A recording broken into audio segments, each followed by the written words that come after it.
En los últimos 10 años, Chile sería el país más competitivo de Latinoamérica. No lo digo yo, sino que ese sería el análisis del índice Tendiendo Puentes que estrena la Fundación Círculo Montevideo. Queremos ver cómo funciona este nuevo indicador y para eso nos acompaña su presidente, el expresidente de Uruguay, Julio María Sanguinetti. Muchas gracias por estar en Agenda Económica. Bueno, encantado. Bueno, esto es parte de una actividad, digamos, de pensamiento, difusión de ideas políticas, sociales, económicas que tenemos en nuestra fundación. Estamos cumpliendo 20 años ya. Empezamos en aquel momento en que se había caído el muro de Berlín, se abrió un nuevo mundo, habría que caminar en solitario, ¿no? Y entonces, bueno, nos juntamos en aquel entonces un grupo de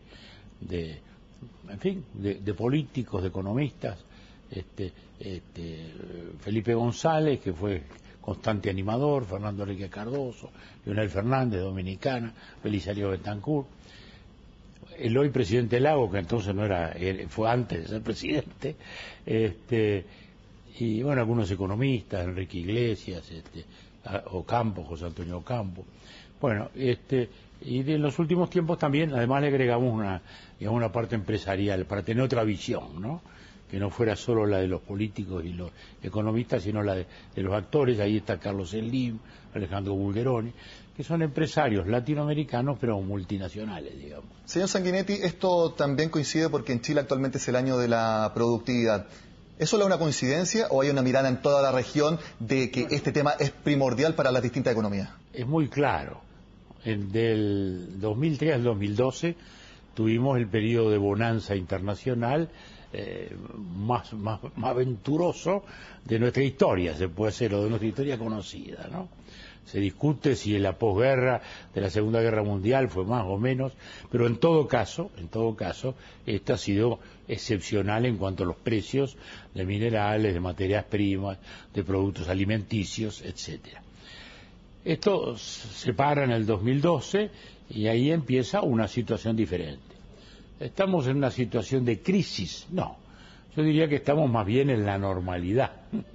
Lo otro fue lo excepcional, ¿no? Esos precios fantásticos que se multiplicaron por 2 y por 3 de todo, ¿no? Desde el petróleo y el cobre hasta la carne y la leche. Entonces su diagnóstico es que, ojo, no estamos mal, pero como ya el boom de los precios de las materias primas no va a volver, tenemos que poner las pilas, como decimos en Chile, todos los países. Es evidente, ahí donde pasa a ser la competitividad, la innovación, la productividad, elementos decisivos, ¿no?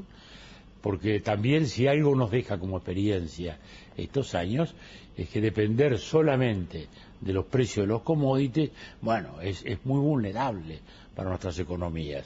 Naturalmente siempre el comercio exterior va a ser fundamental en nuestros países, pero estar tan dependiente y no lograr generar unas cadenas productivas, incorporarse a un mundo de productos intermedios, de bienes intermedios más elaborados, es una vulnerabilidad. Entonces, este es tema determinante.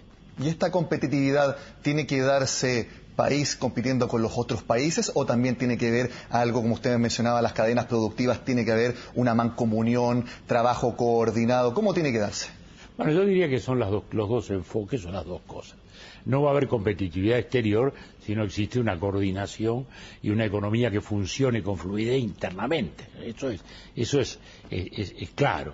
Y ahí hay un número de ingredientes. Justamente el índice, este índice es una suerte de barómetro más general que los índices conocidos. ¿Por qué?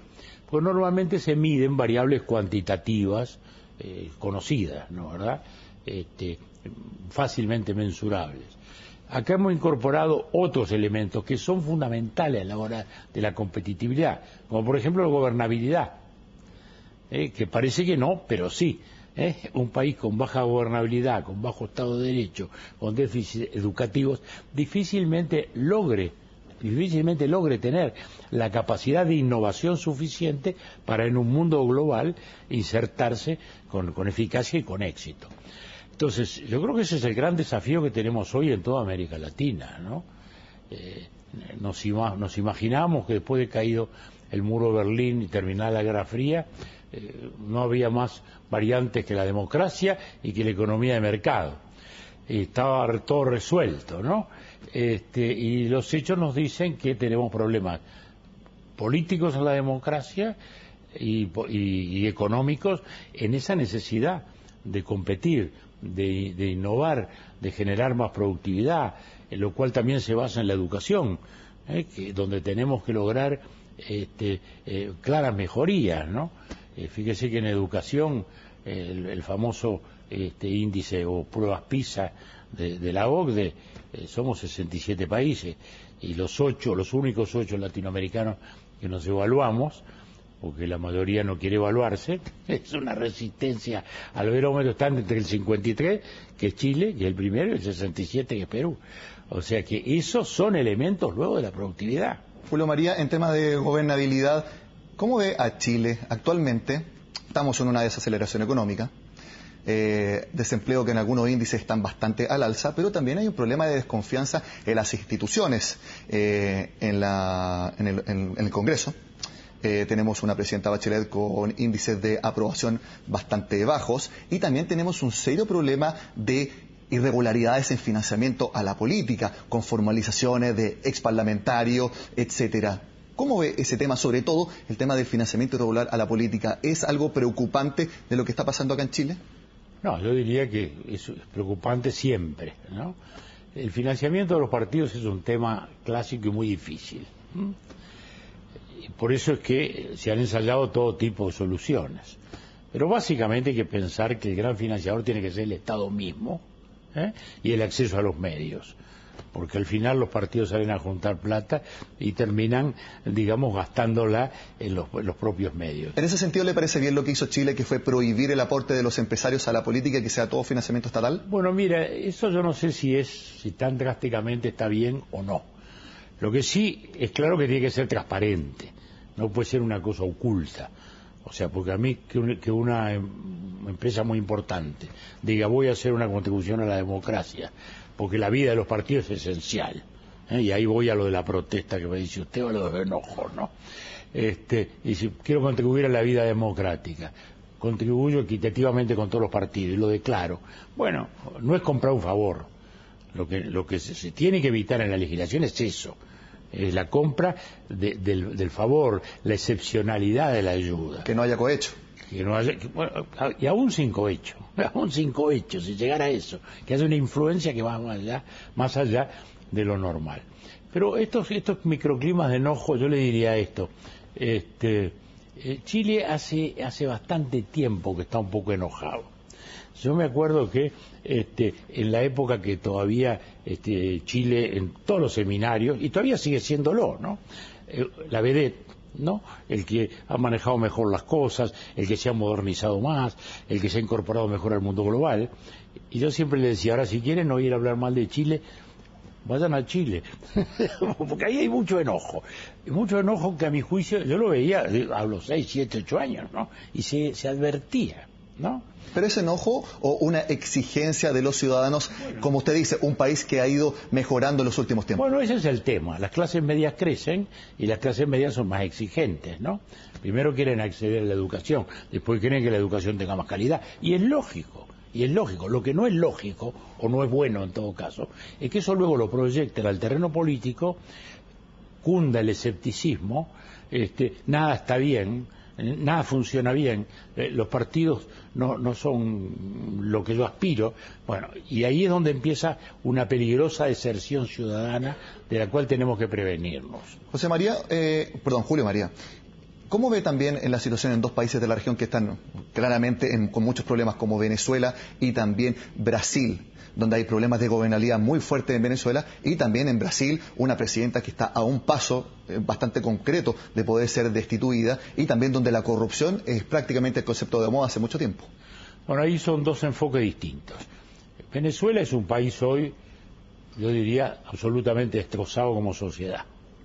La economía está desquiciada, la sociedad, bueno, hemos llegado ya al absurdo al absurdo de que los funcionarios del Estado trabajen 2 días a la semana para que no consuman luz eléctrica, ¿no? En un país que está sentado arriba del petróleo, que tiene las reservas de agua y de caídas de agua más fantásticas, etcétera, etcétera, etcétera. Es un país que está destruido. El gobierno es autoritario, la economía es totalmente intervenida. Se votó un parlamento, 2/3 del país eligió un parlamento opositor. El gobierno hace como que no existe el parlamento, lo desconoce, lo ignora, vota leyes cortándole las competencias. Entonces, es una situación dictatorial, ¿no?, a la cual uno desea que haya una salida pacífica cuanto antes. Pero no se le ve, porque el gobierno ejerce un autoritarismo verborrágico, además cargado de insultos y de un léxico que es impropio de una convivencia política mínima. ¿Y en Brasil usted el le tema de Brasil es distinto, el tema de Brasil es totalmente distinto. Ahí la crisis empezó en lo político más que en lo económico y luego se trasladó a lo económico, a tal punto de que el PBI cayó 3.8 el año pasado, está cayendo algo parecido este año, es decir que estamos en una caída prácticamente de 10% en 2 años, que en una economía de ese tamaño es una barbaridad. ¿Qué ha ocurrido? Bueno, ha explotado una situación de corrupción gigantesca, sin precedentes. Lo que ha pasado en Brasil es un terremoto, ¿no? No son empresarios marginales, son los más grandes de Brasil, los que hoy están presos, ¿no? Fíjese, la economía sigue cayendo, no hay inversión de nada, la inseguridad cunde en términos políticos, sociales, económicos, nadie se atreve a nada, porque no se sabe bien qué es lo que va a ocurrir. Señor Sanguinetti, usted mencionó la palabra fondos espurios, dinero oscuro bastante tiempo. Eso nos lleva a los famosos Panama Papers. Quisiera preguntarle, para que mejore la competitividad y la gobernabilidad en América Latina, ¿deberían desaparecer los paraísos fiscales? Depende de lo que entendamos por paraísos fiscales, digamos, ¿no? Porque ahí es una expresión muy genérica, digamos, ¿no? Que fue un juego de palabras que se tradujo muy peculiar, porque primero se le llamaba refugios y la palabra en inglés es muy parecida a paraíso, ¿no? Haven o heaven, entonces ahí quedó. Paraísos fiscales hay, los hay en Europa, los hay en todas partes. Yo diría que son una mala consecuencia de los excesos a veces de regulación. En la parte, digamos, legítima. La parte ilegítima, por ejemplo, en la Argentina, para poner el caso, en los últimos años, con una economía totalmente intervenida, donde incluso usted no podía acceder al mercado de dólares y tenía una empresa y no podía comprar un insumo intermedio porque había un señor único que decía, ¿le vendo dólares o no le vendo dólares? Bueno, uno dice, bueno, ¿cómo hace una empresa normal si no es con una compañía offshore que le permita manejar el dinero? O quizá, luego está lo clásico, que es el fraude, la plata escondida, lo que hizo Suiza históricamente. O quizás la respuesta sería que las sociedades offshore fueran más transparentes, pudieran tener más claridad en la información. Se acotaran a una estructura normal, de funcionamiento, de generar un instrumento de financiamiento y de funcionamiento normal, pero no esta barbaridad. Que fue lo que pasó en Suiza toda la vida, ¿no? Suiza se ha tenido que adaptar también, ¿no? Porque era el refugio de toda la plata, desde los nazis hasta los dictadores africanos. Julio María, mi última pregunta porque se nos acaba el tiempo. Tal como lo diría el índice Tendiendo Puentes, ¿usted cree que Chile es actualmente el país más competitivo de la región? Lo creo, es el que tiene más acuerdos de libre comercio, es la economía más abierta, es la que tiene el índice justamente mayor. Naturalmente tenemos todos los desafíos por delante y también lo tiene Chile. Pero yo creo que Chile lo que más precisa hoy es un poco más de buen humor. Que se quieran un poquitito más los chilenos, digamos, ¿no? Porque los veo todos muy enojados. Julio María Sanguinetti, presidente de Círculo Montevideo y expresidente de Uruguay, gracias por su tiempo en Agenda Económica. Bueno, con esta entrevista terminamos la agenda de esta semana. Como siempre, los invito a que sigan con nosotros acá en CNN Chile.